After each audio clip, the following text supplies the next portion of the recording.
दोस्तों, ये हरिंगर की बात है, जहां घनश्याम अपनी बेटी रमा के साथ रहते थे। रमा जन्म से ही बोल नहीं सकती थी। उनके पड़ोस में मोहन नाम का एक लड़का रहता था, जिसे बचपन से ही रमा से बहुत प्रेम था।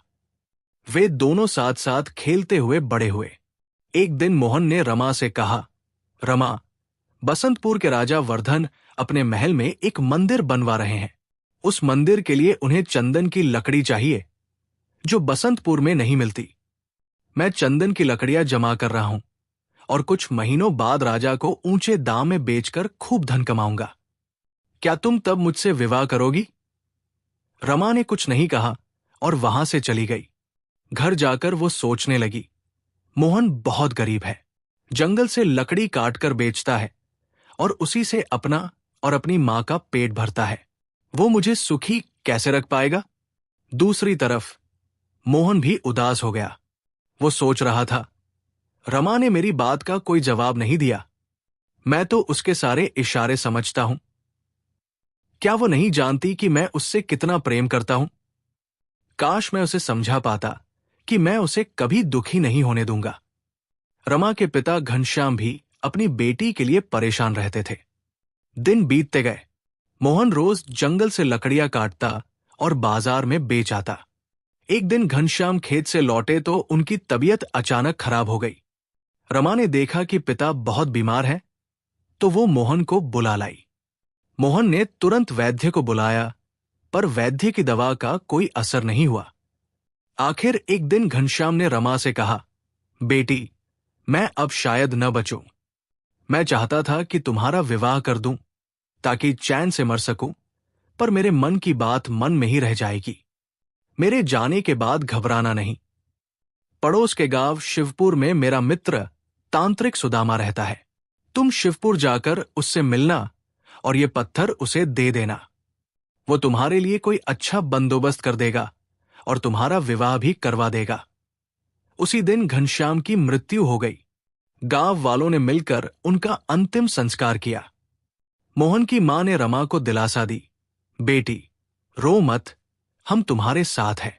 अगले दिन जब मोहन रमा के घर आया तो देखा कि रमा अपना सामान पोटली में बांध रही है। वो समझ गया कि वो कहीं जाने की तैयारी कर रही है।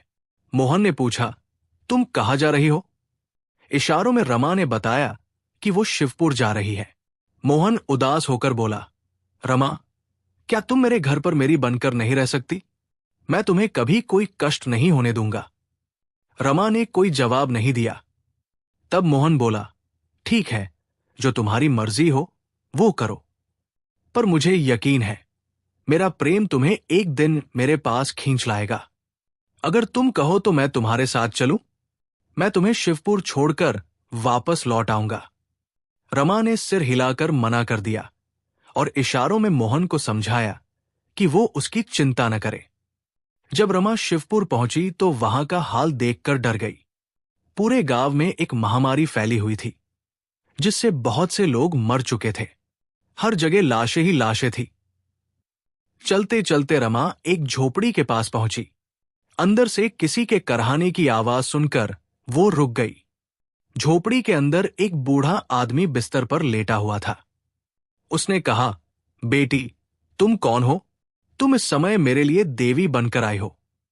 दरअसल रमा ये नहीं जानती थी कि वो अपने पिता के मित्र तांत्रिक सुदामा के घर पहुंच गई है।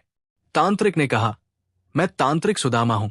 बेटी, मैं दुनिया को चमत्कार दिखाकर पेट पालता था, पर अब लकवे का शिकार हूं। क्या तुम सामने रखे कमंडल से थोड़ा पानी मेरे मुंह में डाल दोगी? रमा ने आगे बढ़कर कमंडल उठाया और मुड़ी तो देखा कि तांत्रिक सुदामा मर चुका था। रमा ने सोचा, अरे, ये तो मर गया। अब मैं कहाँ जाऊं? क्या करूं? लंबे सफर के बाद रमा को बहुत प्यास लगी थी। उसने कमंडल का सारा पानी पी लिया। तभी झोपड़ी में एक आदमी आया और चिल्लाया, सरदार, जल्दी आओ। देखो कितनी सुंदर लड़की है यहां। शिवपुर गांव में महामारी फैलने के कारण लोग अपना सामान छोड़कर भाग गए थे, इसलिए डाकुओं का एक गिरोह वहां पहुंच गया था। डाकू की आवाज सुनकर उनका सरदार दुर्जन तांत्रिक सुदामा की झोपड़ी में आया। डाकू बोला, इस सुंदर लड़की को हम अपने साथ ले चलते हैं। तभी रमा जोर से चिल्लाई, नहीं। अगले ही पल वो सोचने लगी, अरे, मेरे मुंह से आवाज कैसे निकली? मैं तो गूंगी थी। डाकुओं का सरदार बोला, सुंदरी, चुपचाप हमारे साथ चलो, वरना तुम्हारा बुरा होगा। रमा कहने लगी, मेरे पास मत आना। जब डाकुओं का सरदार नहीं माना और उसे जबरदस्ती पकड़ने लगा, तो रमा चिल्लाई, छोड़ दे मुझे। भगवान करे तेरी टांगे टूट जाए, भगवान करे तेरी आंखें फूट जाए। उसके इतना कहते ही डाकू का सरदार लंगड़ा हो गया और उसकी आंखों की रोशनी चली गई। रमा को पता नहीं था कि उसके मुंह से जो भी निकल रहा था वो सच हो रहा था। सरदार चिल्लाने लगा, हाय, मैं अंधा हो गया, मुझे कुछ दिखाई नहीं दे रहा, मेरी टांगे भी काम नहीं कर रही। उसके साथी ने घबराकर बाहर आकर दूसरों को बताया, साथियों, झोपड़ी के अंदर एक जादूगरनी है। उसने जो कहा वो सच हो गया। उसने कहा कि सरदार की टांगे टूट जाएं और वो अंधा हो जाए, और ऐसा ही हुआ। हमें यहां से भाग जाना चाहिए। ये सुनकर सारे डाकू वहां से भाग गए। अब वहां सिर्फ रमा और वो अपाहिज डाकू रह गए थे। डाकुओं का सरदार, जो अंधा और लंगड़ा हो चुका था, रमा से बोला, देवी, मुझे यहां छोड़कर मत जाओ। रमा ने कहा, मैं तुम्हें अपने साथ कैसे ले जाऊं?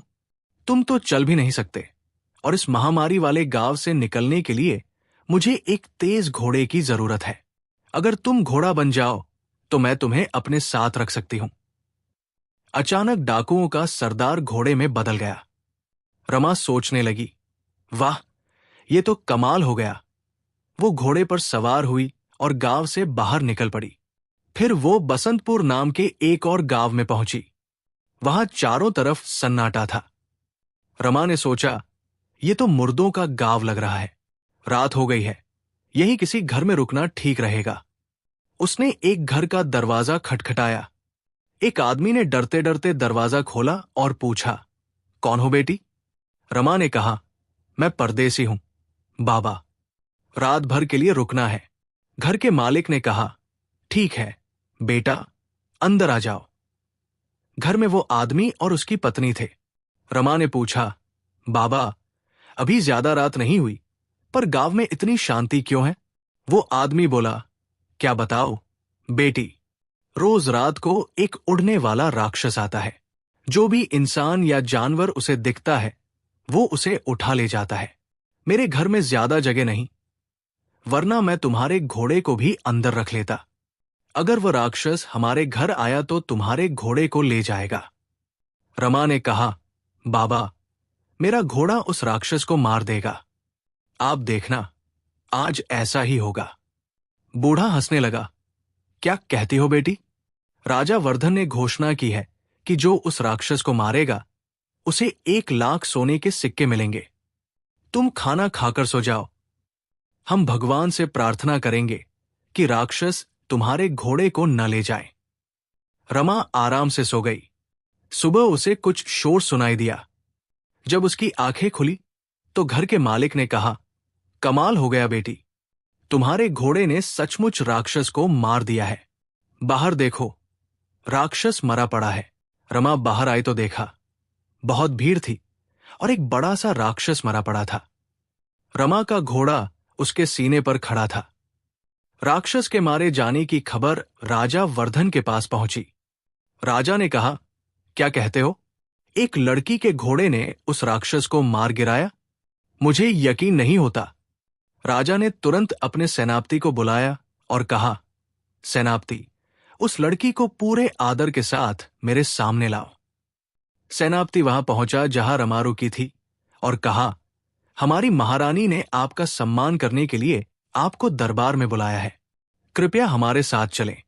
रमा सेनापति के साथ चलने लगी, पर उसे नहीं पता था कि सेनापति के मन में क्या चल रहा था। वो मन ही मन सोच रहा था, ये लड़की अच्छी है, अगर मैं इससे विवाह कर लूं तो 1,00,000 सोने के सिक्के मुझे मिल जाएंगे। हिम्मत करके सेनापति ने अपने दिल की बात रमा को कह दी, मैं इस देश का सेनापति हूं। तुम मुझसे विवाह करोगी? सेनापति की बात सुनकर रमा जोर से हंसी। चाचा, आप तो बूढ़े हो रहे हैं और मुझसे विवाह करने के सपने देख रहे हैं। रमा के इतना कहते ही सेनापति अचानक बूढ़ा हो गया। वो सोचने लगा, हाय, मुझे क्या हो गया? मैं तो बिल्कुल बूढ़ा हो गया हूं। इस लड़की ने जो कहा वो सच हो गया। ये कोई जादूगरनी है। वो रमा को लेकर राज दरबार में पहुंचा। राजा ने कहा, अरे लड़की, हमारा सेनापति कहाँ है? और ये सेनापति जैसा बूढ़ा आदमी कौन है? सेनापति ने कहा, महाराज, मैं ही सेनापति हूं। मेरी ये हालत कैसे हुई, ये मैं आपको अकेले में बताऊंगा। राजा वर्धन उसे अपने गुप्त कमरे में ले गए। वहां सेनापति ने बताया, महाराज, वो लड़की मुझसे कहने लगी, मैं तुम जैसे किसी सेनापति से विवाह करना चाहती हूं, पर तुम बूढ़े हो। उसके इतना कहते ही मैं बूढ़ा हो गया। ये लड़की बहुत खतरनाक है महाराज। जो कहती है वो सच हो जाता है। राजा वर्धन ने ये सुनकर महामंत्री हरिदास को बुलाया। महामंत्री ने कहा, हमें इस लड़की को सभी सुख सुविधाएं देनी चाहिए। राजा ने पूछा, क्या मतलब? महामंत्री ने कहा, मतलब ये महाराज कि हम इसे रहने के लिए अच्छा घर, खाने के लिए पकवान और सेवा के लिए नौकर देते हैं। बदले में हम अपने दुश्मनों को हराने में इसकी मदद ले सकते हैं। फिर सब कुछ महामंत्री की योजना के अनुसार हुआ। रमा को रहने के लिए शानदार महल, सेवा के लिए नौकर और इनाम के 1,00,000 सोने के सिक्के मिले। कुछ दिनों बाद राजा ने महामंत्री के सुझाव पर रमा को अपने गुप्त कमरे में बुलाया। रमा ने पूछा, आपने मुझे बुलाया महाराज? राजा ने कहा, हां बेटी, हमारा पड़ोसी राज्य सुजानपुर बहुत ताकतवर है। वहां का राजा अर्जुन हम पर हमला करने वाला है। अगर हमला हुआ तो हम सब मारे जाएंगे। हमारे ज्योतिषी ने कहा है कि अगर तुम जैसी कोई कुंवारी लड़की भगवान से प्रार्थना करे कि राजा अर्जुन मर जाए और उसकी सेना में महामारी फैल जाए तो हमारा राज्य बच सकता है। रमा ने कहा, किसी का बुरा चाहना अच्छी बात नहीं महाराज, पर बुरे आदमी का बुरा चाहना बुरी बात नहीं। मैं आज ही भगवान से प्रार्थना करूंगी कि राजा अर्जुन मर जाए और उसकी सेना में महामारी फैल जाए। रमा के प्रार्थना करते ही राजा अर्जुन की मृत्यु हो गई और उसकी सेना में महामारी फैल गई। कुछ दिनों बाद राजा ने फिर रमा को अपने गुप्त कमरे में बुलाया और कहा, बेटी, हमारे पड़ोसी राज्य ज्वालापुर की जनता पानी के बिना मर रही है। वहां की नदियां सूख चुकी है। हम चाहते हैं कि वहां बाढ़ आ जाए। रमा ने कहा, किंतु महाराज, मैं इसके लिए क्या कर सकती हूं? महाराज ने कहा, बेटी, तुम भगवान से प्रार्थना करो कि ज्वालापुर में बाढ़ आ जाए। जब रमा ने ज्वालापुर में बाढ़ आने की बात कही तो वहां भयानक बाढ़ आ गई। जब राजा वर्धन और महामंत्री हरिदास को यह खबर मिली तो वे बहुत खुश हुए। राजा बोला, ये कमाल हो गया। हमारे दोनों दुश्मन राज्यों की हालत खराब हो गई है। अब हम इन पर हमला करें तो हमारी जीत पक्की है। रमा ये नहीं जानती थी कि राजा ने उसे अपने स्वार्थ के लिए इस्तेमाल किया है। कुछ महीने बीते। हर सुख सुविधा होने पर भी रमा खुश नहीं थी। एक दिन उसने सोचा, इतने नौकर होने पर भी मैं अकेली हूं। शायद मुझे अब विवाह कर लेना चाहिए। उसी रात जब रमा सो रही थी तो बहुत से सैनिक उसके महल में आए। उन्होंने सोती हुई रमा को पलंग सहित उठा लिया। उसके नौकरों को मार डाला। जब रमा की आंखें खुली तो उसने पूछा, मैं कहां हूं और आप कौन हैं? वे बोले, हम आपके मित्र हैं। हमने महामंत्री हरिदास के कहने पर आपकी जान बचाई है। रमा बोली, इसका क्या मतलब है? महामंत्री हरिदास वहां आए और बोले, मतलब मैं बताता हूं।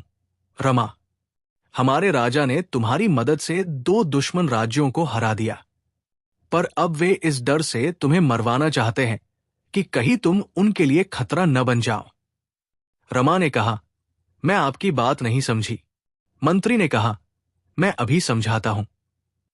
क्योंकि तुम्हारी बात हमेशा सच हो जाती है, इसलिए राजा वर्धन ने सोचा है कि कल को तुम बसंतपुर की महारानी बनने का सपना देखोगी। इसलिए उन्होंने तुम्हें मारने का आदेश दिया है, पर हमने तुम्हें बचा लिया। रमा ने कहा, मुझे विश्वास नहीं होता कि महाराज मेरे साथ ऐसा करेंगे। मंत्री ने कहा, पर सच्चाई यही है राजकुमारी जी, आप इन सैनिकों से पूछ लीजिए। मैंने अपनी जान पर खेलकर तुम्हें बचाया है। महामंत्री हरिदास ने अपने साथियों के साथ मिलकर रमा को यकीन दिलाया कि राजा वर्धन सच में उसे मारना चाहते थे। रमा कहने लगी, भगवान की कसम, मैंने तो कभी महारानी बनने का सोचा भी नहीं था, पर अब मैं महारानी ही बनूंगी। मंत्री बोला, यह बहुत आसानी से हो सकता है। आप भगवान से प्रार्थना कीजिए कि राजमहल की छत गिर जाए और राजा वर्धन और उनके परिवार की मौत हो जाए। मैं अपने सैनिकों के साथ सिंहासन पर कब्जा करूंगा और राजा बन जाऊंगा। फिर मैं तुमसे विवाह करके तुम्हें बसंतपुर की महारानी बना दूंगा। रमा बोली, अगर आप सच बोल रहे हैं तो मैं भगवान से प्रार्थना करती हूं कि राजमहल की छत गिर जाए और राजा की मृत्यु हो जाए। पर अगर आप झूठ बोल रहे हैं तो भगवान आपको मिट्टी की मूर्ति बना दे। रमा की बात पूरी होते ही महामंत्री हरिदास मिट्टी की मूर्ति में बदल गए। अगले ही पल हरिदास के सभी सैनिक रमा के कदमों में गिर पड़े और माफी मांगने लगे। रमा के पूछने पर सैनिकों ने बताया कि महामंत्री हरिदास राजा को मारकर खुद राजा बनना चाहते थे। उन्होंने ही रमा के नौकरों को मरवाया और उसे महल से उठवा लिया। असल में राजा वर्धन ने रमा के बारे में कुछ भी बुरा नहीं सोचा था। फिर रमा के कहने पर एक सैनिक ने राजा वर्धन के पास जाकर सारी सच्चाई बताई। राजा ने कहा, मुझे विश्वास नहीं हो रहा कि महामंत्री हरिदास ऐसा कर सकते हैं। राजा ने उन सैनिकों को माफ कर दिया। फिर राजा ने रमा से पूछा, रमा, अब तुम क्या चाहती हो? महामंत्री की बातों से रमा के दिल में महारानी बनने की ख्वाहिश बस गई थी। उसने बिना झिझके कहा, मैं बसंतपुर की महारानी बनना चाहती हूं। मुझे यकीन है कि आप मेरी ये इच्छा पूरी करेंगे। राजा बोले, पर बेटी, हमारी और तुम्हारी उम्र में बहुत अंतर है। रमा बोली, माफ करें महाराज, आप मेरे पिता के समान हैं। मैं आपसे विवाह करने की सोच भी नहीं सकती, पर आप अपने बेटे से मेरा विवाह करवा सकते हैं। राजा वर्धन को हंसी आ गई और फिर उनके चेहरे पर चिंता की लकीरें आ गई। वो बोले, बेटी, भगवान ने मुझे 4 बेटे दिए थे। मेरा सबसे बड़ा बेटा 15 साल पहले, जब वो 10 साल का था, एक तालाब में डूबकर मर गया। उससे छोटे 2 बेटे 10 साल पहले मेरे साथ शिकार पर गए थे, पर एक आदमखोर शेर ने हमला किया और वे भी मारे गए। उस दिन के बाद मैंने शिकार करना छोड़ दिया। अब मेरा एक बेटा और एक बेटी है। बेटे की उम्र केवल 8 साल है और वह तुमसे काफी छोटा है। क्या तुम अब भी मेरे बेटे से विवाह करना चाहोगी? रमा ने कहा, नहीं महाराज, पर मैं बसंतपुर की महारानी जरूर बनना चाहती हूं। मेरी इच्छा पूरी करने के लिए आपको कुछ भी करना होगा। रमा की जिद के आगे राजा खुद को लाचार महसूस करने लगे। राजा जब अपनी पत्नी के पास पहुंचे तो वो बोली, क्या बात है महाराज, आप उदास क्यों हैं? राजा वर्धन ने उन्हें सारी बात बताई। रानी, उस लड़की की बातों में बहुत ताकत है। जो कहती है वो सच हो जाता है। रानी बोली, ठीक है महाराज, मैं इस समस्या का उपाय बताती हूं। अगले दिन सुबह राजा ने रमा को बुलाया और कहा, बेटी, हमने ये फैसला किया है कि कल सुबह जो भी लड़का राजमहल के सामने तुम्हें सबसे पहले दिखाई देगा, उसी से हम तुम्हारा विवाह कर देंगे और उसी को राजा बना देंगे। फिर तुम खुद ही महारानी बन जाओगी। ये सुनकर रमा बहुत खुश हुई। किस्मत से उसी रात रमा का बचपन का साथी मोहन चंदन की लकड़ियां लेकर बसंतपुर आया। वो जानता था कि राजा को मंदिर के लिए चंदन की लकड़ियां चाहिए। सुबह सुबह मोहन लकड़ियों का गट्ठर लेकर राजमहल पहुंचा। तभी संयोग से रमा बाहर आई। मोहन को देखकर वो बोली, अरे मोहन, तुम यहां कैसे? तभी राजा वर्धन वहां आ गए और बोले, अच्छा तो रमा, इसी लड़के पर तुम्हारी सबसे पहली नजर पड़ी है। हम तुम्हारा विवाह इसी से करवाएंगे। अगले दिन मोहन और रमा का विवाह धूमधाम से हुआ। उनका कन्यादान राजा और रानी ने किया। विवाह के बाद राजा ने कहा, बेटी, कल हम तुम्हारे पति को अपना राजपाट सौंपकर तीर्थ यात्रा पर चले जाएंगे। इसलिए आज हम अपने हाथों से तुम दोनों को भोजन खिलाना चाहते हैं। शाम को रमा और मोहन ने राजा के हाथ से भोजन किया। भोजन बहुत स्वादिष्ट था, पर खाने के बाद रमा को चक्कर आने लगे। वो बोली, मुझे क्या हो रहा है? मोहन बोला, मेरा भी यही हाल है। रमा, हमें जरूर जहर दिया गया है, थोड़ी देर में हम मर जाएंगे। इससे अच्छा था कि तुम हरिपुर गांव में गूंगी रमा बनकर मुझे पति मान लेती। असल में राजा ने उनके भोजन में जहर मिला दिया था। रमा बोली, मैं मरना नहीं चाहती मोहन। अब जब तुम मुझे पति के रूप में मिल गए हो तो मैं तुम्हारे साथ जिंदगी बिताना चाहती हूं। इससे अच्छा था कि मैं तुम्हारे साथ हरिपुर गांव में गूंगी ही रहती। जहर के असर से रमा और मोहन बेहोश हो गए, पर वे मरे नहीं। जब उन्हें होश आया तो वे हरिपुर गांव में थे। मोहन अपने घर में खुद को देखकर खुश हुआ और बोला, अरे रमा, तुम ही हो? रमा ने हां में सिर हिलाया। बहुत चाहने पर भी वो कुछ नहीं बोल सकी। वो फिर से गूंगी हो गई थी।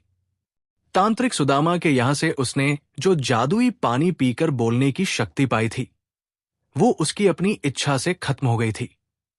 बेहोश होने से पहले उसने यही इच्छा जाहिर की थी। तब मोहन ने कहा, मुझे लगता है मैंने कोई सपना देखा था। सपने में मैंने ये भी देखा कि तुम बोलने लगी हो। पर कोई बात नहीं, मुझे तो तुमसे और ऐसी ही गूंगी रमा से प्यार है। मैं तुम्हारे इशारों की सारी भाषा को समझ सकता हूं। तुम्हें मैं कोई तकलीफ नहीं होने दूंगा। अब रमा भी मोहन के साथ खुश थी। उसे एक सच्चा प्रेम करने वाला पति मिल गया था और मोहन की मां भी उसे अपनी बेटी की तरह प्यार करने लगी थी। अगर आपको यह कहानी पसंद आई तो कृपया चैनल को लाइक, शेयर और सब्सक्राइब करें। धन्यवाद दोस्तों।